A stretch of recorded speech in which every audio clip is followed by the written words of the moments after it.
Olá, criptomaníacos! A BNB Chain, rede da Binance, foi hackeada.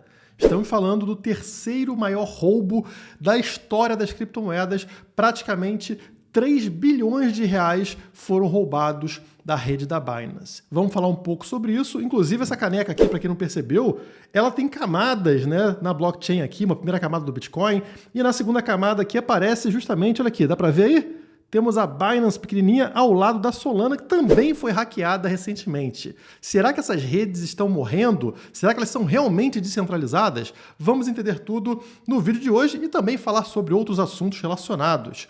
Vamos começar então pela notícia principal, está aqui na tela. BNB Chain hackeada. O que acontece agora com a rede da Binance? O que eu sei que vai acontecer agora é aquele like que você esqueceu de dar no vídeo, né? Te peguei. Deixa o like e se não for inscrito, se inscreve aqui no canal. Vamos lá que é sexta-feira, sextou. O que aconteceu ontem, pessoal? A rede BNB Chain, a rede da Binance, foi hackeada, como eu falei para vocês, são aqui, ó, 3 bilhões de reais hackeados, 2 milhões de BNBs, né? Então, convertendo para reais, dá 3 bilhões, é o terceiro maior roubo da história das criptomoedas. O invasor se aproveitou de uma falha encontrada na BSB Token Hub, que é uma ponte que conecta as duas redes que existem no ecossistema da blockchain BNB. Então, de um lado, nós temos a BNB Beacon Chain, que é o BEP2, e do outro lado, nós temos a BNB Smart Chain, que é o BEP20. Aqui na primeira, na BNB Beacon Chain, a BEP2, a gente tem a governança e também o sistema de staking da rede da Binance. Já na BNB Smart Chain, a gente tem os dApps, os aplicativos descentralizados e os contratos inteligentes. Na hora que você vai fazer a transferência de BNB do BEP2 para o BEP20, de uma rede para outra, você precisa usar essa ponte. E foi justamente nessa ponte que o hacker conseguiu explorar uma falha de código para cunhar 2 milhões de BNBs. Então ele fez lá uma prova falsa de depósito na rede, né, e cunhou 2 milhões de BNBs, esse valor absurdo de praticamente 3 bilhões de reais. Agora, esse hacker não é burro. Se ele vendesse tudo de uma vez só, o que aconteceria é que o preço da BNB desabaria no mercado e ele chamaria muita atenção para o que ele está fazendo e rapidamente seria cortado. Então ele não vendeu. Ele foi numa plataforma de empréstimo com criptomoedas chamada Venus, depositou essa quantia que ele tinha de BNB para pegar de volta os dólares, né? Então deposita BNB e retira em contrapartida dólares e aí sim ele conseguia mais tempo para fazer essa operação dele sem chamar tanta atenção. Ele teve aqui em torno, eu acho, de 40 minutos para fazer a operação, conseguiu distribuir esse dinheiro que ele tinha em várias plataformas descentralizadas do mercado cripto. Boa parte foi bloqueado dentro da rede da Binance ainda, então não conseguiu tirar, mas enfim, muita grana ali nesse processo foi perdida. E a rede BNB só não perdeu a quantia total porque eles interferiram, eles interromperam as atividades, eles pausaram a blockchain. Mas a blockchain não é descentralizada? Como é que eles podem pausar? Quem consegue apertar o botão de pausar uma blockchain? Bom, vamos tentar entender melhor essa história, né? Para impedir o acesso do hacker aos fundos roubados, a equipe que controla a BNB Chain decidiu interromper totalmente a blockchain. A equipe que controla a BNB Chain? Estranho, né?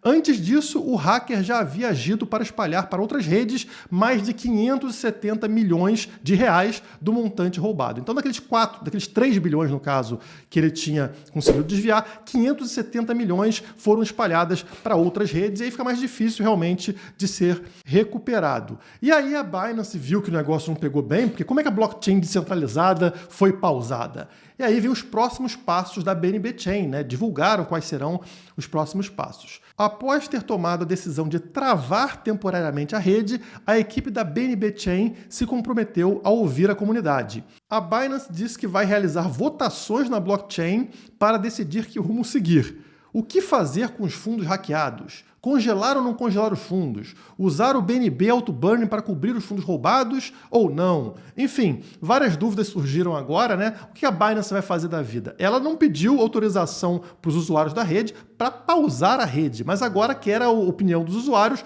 para ver o que fazer, né? Queima lá algumas BNBs para reparar o dano causado? Não faz nada? cria uma recompensa aqui para hackers do bem encontrarem falhas na rede, dá 10% para quem conseguir recuperar parte dessas criptomoedas roubadas, sabe-se lá como. Enfim, criaram aqui alguma coisa para acalmar a comunidade que ficou, obviamente, bem irritada. A empresa justificou que interromper toda a rede foi uma ação necessária para impedir que o hack se alastrasse. Esse foi um dos pontos mais criticados pela comunidade cripto sobre o incidente, uma vez que demonstra o controle que um pequeno grupo de pessoas exerce sobre um protocolo que, na teoria, é descentralizado. E vamos ser sinceros, né, pessoal? Qual é a diferença da Binance travar os recursos, travar a rede quando encontra um problema e o seu banco aí travar também o seu dinheiro na hora que encontra um problema ou qualquer justificativo do tipo o país está em crise, precisamos travar para não gerar uma crise ainda maior, né, de corrida aos bancos? Não tem diferença. Os dois são centralizados e os dois decidem por conta própria quando que o seu dinheiro pode ou não pode sair daquela rede e o que fazer no caso de uma crise.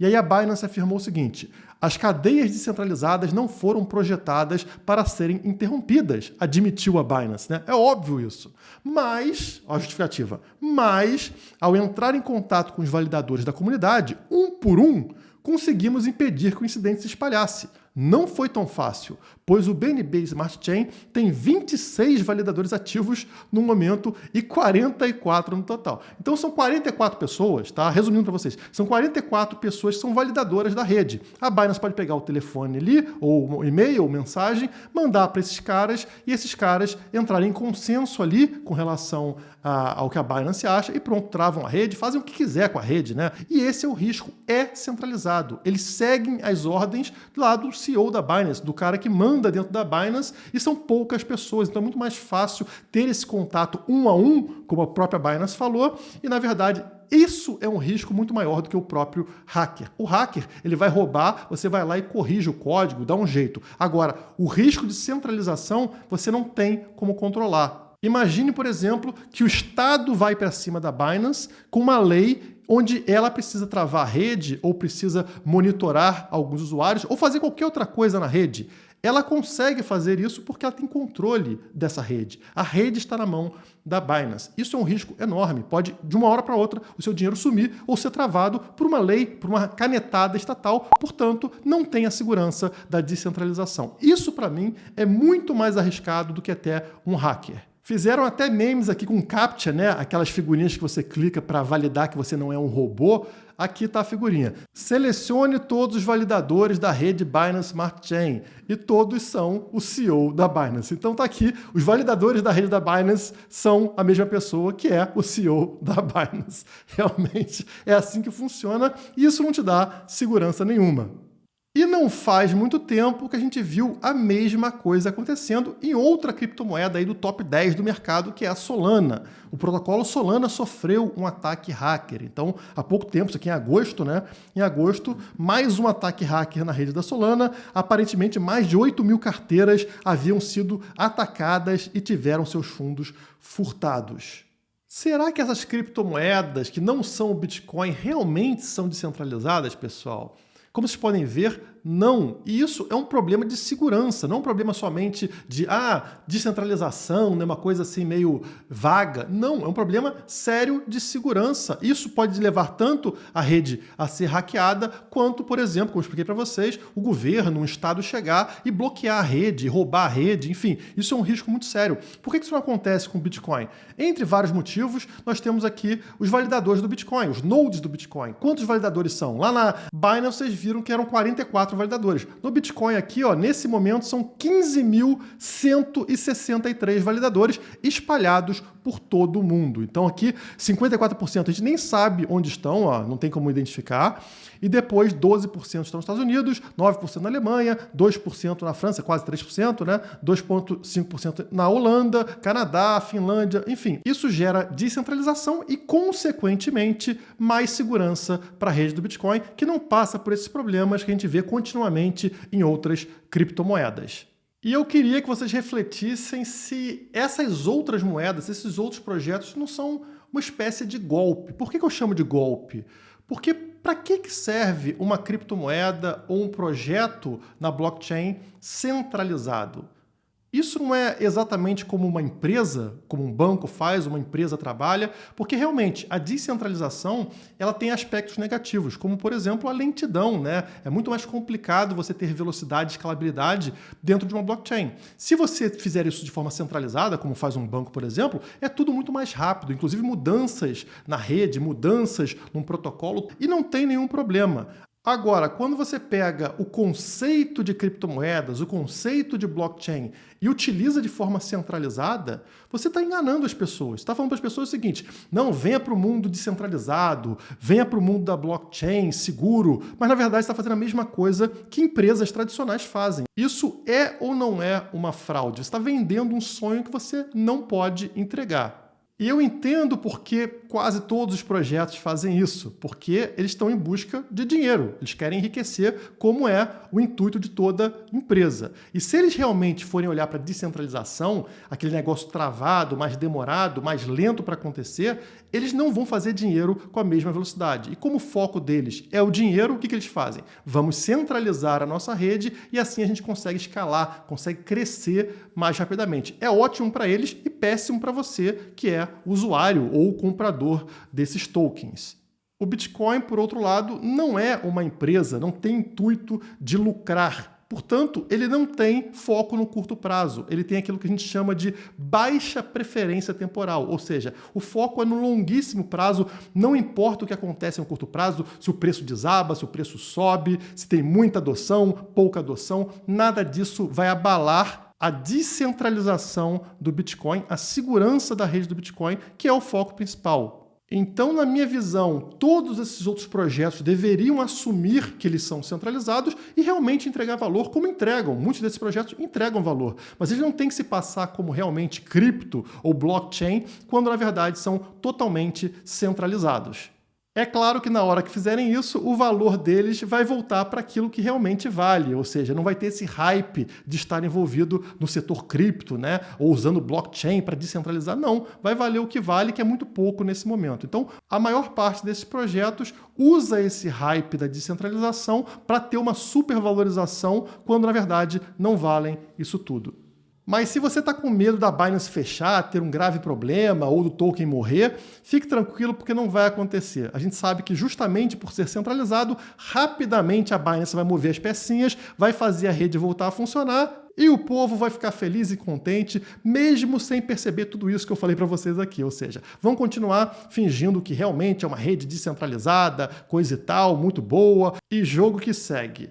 Bom, e falando sobre descentralização, a gente precisa do uso de aplicativos P2P, ou seja, de pessoa para pessoa. Transferir arquivo de uma pessoa diretamente para outra pessoa, transferir dinheiro de uma pessoa diretamente para outra pessoa, como é na rede do Bitcoin, que é uma rede P2P. E por que isso é tão importante? Vamos entender. Tudo isso começou lá atrás com a criação da internet, né? Então a internet, como vocês estão vendo, por exemplo, nessa matéria aqui, ela facilita o acesso à informação, permitindo facilmente com que pessoas se conectem em todo o mundo em tempo real. Um dos benefícios foi melhorar o acesso à informação. Então imaginem lá, antes da invenção da internet, talvez vocês sejam muito novos para lembrar disso, mas a pessoa mora no interior do Maranhão, no interior do Tocantins. Que tipo de informação ela recebia ali? Ela recebia somente aquilo que vinha na televisão, geralmente, né? Ou muitas vezes num jornal impresso. Portanto, toda a informação que aquela pessoa tinha, ela passava por um filtro antes, que era o filtro da emissora de TV. Então, a emissora de TV decidia que informação você ia receber e com que posicionamento, né? A gente vê muito isso acontecendo até hoje, né? A mídia controlando como você vai receber e manipulando essa informação. Então, era muito fácil manipular as pessoas, controlar as pessoas. A internet acabou com isso. Ela permitiu com que qualquer pessoa ao redor do mundo tivesse acesso a todos os tipos de informação e a pessoa filtra aquilo que ela acha certo ou errado.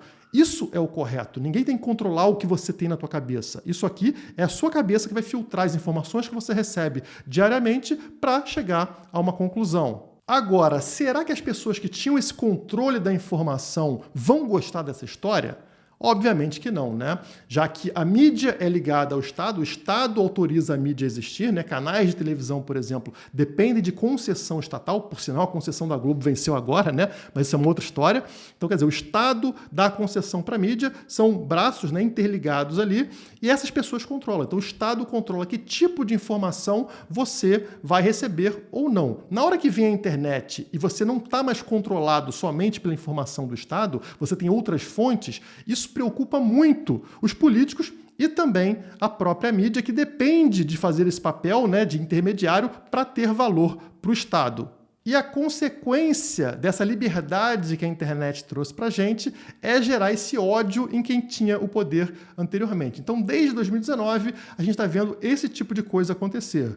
Ministro ordena bloqueio de redes sociais e o WhatsApp de críticos do STF, pessoas que postaram mensagens contra o Supremo. Então você não pode criticar o rei, criticar aquelas pessoas que tinham controle do que é certo e errado, do que você vai receber de informação. O que ele faz? Ele acha que ele pode ordenar bloqueio de redes sociais, ordenar o bloqueio dessa informação descentralizada que você recebia via internet. Foi a internet que permitiu a você receber informações, por exemplo, de que o Lula é um criminoso, como todo parasita estatal. Então a internet bombardeava, mostrando imagens do Lula, criticando o Lula, todo mundo xingando o Lula. E por sinal, né, assim, uma coincidência do destino, esse careca aqui foi colocado ali no Supremo como um juiz pelo PT, pelo Lula. Então, você vê que as coisas são encaixadas, né? Ele tem interesse de proteger o cara que colocou ele ali. E aí a gente percebe toda essa maracutaia quando chega agora nesse ano de eleição e o senhor Lula defende a regulação da mídia digital. A mesma informação que a gente viu em 2019, né? Mesma coisa. Lula defende regulação da mídia digital para tentar evitar mentiras nas redes. Ah, claro, né? Um mentiroso doentio, um político, um parasita desgraçado, o maior mentiroso que existe é um político e ele quer o quê? Evitar mentira nas redes. Ou seja, o que ele está bloqueando é a verdade. A gente não pode mais compartilhar a verdade. Somente coisas positivas com relação a ele e com relação a outros bandidos estatais. Olha o risco que a gente corre. Novamente, é tentando trazer o controle dessa informação que hoje é livre e descentralizada de volta para os caras que eram os reis anteriormente, né? O Estado e a mídia controlando o que você vai pensar. E como que esses parasitas controlam as redes sociais? Eles realmente ameaçam as redes sociais, que são empresas, de fechamento ou de multa. Então essas redes começaram a ficar com muito receio de permitir informação livre ali dentro. Elas precisam, antes mesmo de qualquer lei, começar a restringir qualquer tipo de informação que leve a problema, independente da informação ser verdadeira ou não. É por isso que a gente nota muito nessas redes que existe ali um lado que não pode falar muito e um outro lado que é livre, porque esse lado livre não causa problema para essas redes. O lado bloqueado é um lado que fala contrário a algumas pessoas, a alguns políticos, e é por isso que tem que ser banido dessas redes, uma coisa que é absurda, isso se chama censura. E olha só o que a gente lê aqui, né? Veterano americano demitido do Facebook diz que a rede social acessa conversas excluídas pelos usuários. Não só a conversa que você tem com seus amigos, com a sua família, e que está lá, né, que você deixa na mídia, mas aquelas que você exclui, as que você apaga, eles têm acesso. Coisa que eles falam que não fazem, tá? Qualquer termo que você pegar do Facebook, do WhatsApp, do Instagram, diz lá que eles não têm acesso, tá? Não fazem isso. Mas o cara que trabalhava no Facebook, né, um cara há muito tempo trabalhando no Facebook, diz que eles têm acesso a conversas excluídas pelo usuário. Brennan Lawson trabalhava como rastreador de conteúdo. Segundo diz o veterano que foi contratado em 2018 pelo Facebook, em 2019 a empresa introduziu um protocolo que permitia às pessoas de sua equipe ver os dados do Messenger como conversas pessoais, mesmo que tivessem sido excluídos pelo usuário. Que ano? 2019. 2019. Mesmo ano dessa matéria aqui, onde o juiz careca exigiu ali bloqueio de redes sociais. Entenderam como é que funciona? É assim que funciona, pessoal. Então, as redes que a gente usa atualmente na internet, elas são totalmente monitoradas, até as suas conversas pessoais, justamente para bloquear você de falar o que você pensa. Você tem que pensar o que o juiz careca pensa e o que o Lula pensa. Senão, em breve, você vai ser podado. E é justamente por isso que a gente precisa migrar para os DApps, aplicativos descentralizados, né? O D é de descentralizado, app de aplicativo. Então, aplicativos descentralizados. Como que eles funcionam? Eles funcionam na blockchain, justamente para proteger os seus dados de forma confiável. Então aqui a matéria do Seu Dinheiro fala que a Meta, que é o nome novo do Facebook, controla algumas das maiores redes sociais do mundo, como Facebook, WhatsApp e Instagram, e os dApps, os aplicativos descentralizados, surgiram como uma alternativa a isso. Eles são aplicativos desenvolvidos na base blockchain que funcionam de forma transparente e descentralizada. Olha a palavra importante para a gente. Guiados por contratos inteligentes. Então temos algumas características: descentralização, não existe data center, servidores gigantes armazenando informação, como acontece com os aplicativos dessas big techs. Na verdade, cada computador aí, seu, meu, de todo mundo, serve como um mini data center, pegando parte da informação. Código aberto, mais uma coisa que segue os princípios da descentralização e da transparência. Código aberto permite a qualquer pessoa ter acesso à programação por trás do aplicativo. Então, assim como o Bitcoin, você pode verificar o código de um aplicativo para ver se não tem nada ali escondido para roubar seu dado ou para fazer algum mal para você. Isso é muito importante e existe nos dApps. Também permite acesso e recompensa por meio de tokens. Então você faz algumas tarefas dentro do aplicativo, você pode ser recompensado ganhando um token. Olha que legal. Você pode ganhar dinheiro por fazer atividades que ajudem ali a, por exemplo, difundir, né, a espalhar a informação sobre esse dApp, sobre esse aplicativo descentralizado. E o resultado é que você tem maior controle sobre os dados captados e usados por esse aplicativo. A maior parte desses aplicativos nem tem acesso aos seus dados, portanto não tem o que roubar, já que eles não pegaram os teus dados. Então isso é muito importante para a nossa privacidade e a tendência é que tudo, pouco a pouco, migre dos apps, dos aplicativos atuais, para os dApps, os aplicativos descentralizados. E aí não tem careca nem Lula que possa te censurar. Ah, Guilherme, tudo isso é muito legal na teoria, mas e na prática? Isso não acontece na prática. Acontece e está acontecendo cada vez mais, como, por exemplo, nessa empresa aqui, Hole Punch. O que ela faz? É uma empresa focada em criar aplicativos descentralizados. É isso que ela faz. Ela foca no peer-to-peer, a peer-to-peer company, ou seja, uma empresa P2P, de pessoa para pessoa. Ela cria esses aplicativos descentralizados e já está criando, tá? Essa página aqui da Hole Punch, esse projeto, ele vai sair do ar realmente no final desse ano. Em dezembro desse ano, teremos aqui uma página para construção de aplicativos. Mas eles já fizeram um aplicativo nesse formato, que é o Kit. O que é o Kit? Vamos clicar aqui para descobrir. O Kit eu achei muito interessante porque é um chat P2P. Funciona exatamente como o Google Meeting que vocês têm aí, ou o Zoom, né, para você fazer chamada de vídeo com quem você conhece, com quem você gosta, reunião de empresa, só que ao contrário do Zoom ou do Google Meeting, que pegam os seus dados para usar para 500 mil coisas diferentes, o Kit não tem acesso aos seus dados, justamente por ser P2P, pessoa para pessoa, assim como o Bitcoin. Então aqui no caso, ó, aparece exatamente como o Zoom, como o Google Meeting, e no caso não fica em nenhum servidor centralizado. Como o próprio site fala, ele é privado e criptografado. Então não tem como você perder acesso aos seus dados. Outra vantagem que a gente vai ver aqui é que você pode fazer pagamentos ou transferências de criptomoedas diretamente dentro desse sistema, dentro desse aplicativo. Então você está conversando com alguém por vídeo ou por áudio e também enviando dinheiro, enviando criptomoedas sem que ninguém fique sabendo sobre isso. Olhem como realmente está acontecendo na prática, tá, pessoal? Não são aplicativos novos, aplicativos que não têm muita adoção, mas vocês podem perceber que realmente funciona na prática. Vou deixar, inclusive, o link da Kit aqui embaixo para quem tiver interesse em conhecer. E fica aí o meu apelo para que vocês, pouco a pouco, migrem da centralização para a descentralização, ainda mais nesse contexto que a gente está vivendo agora de eleições, onde pode entrar uma figura bizarra aí que decida censurar o que você fala ou que mate completamente a sua liberdade de expressão. Deixou o like no vídeo? Não esquece não. Por hoje é só, muito obrigado e até a próxima.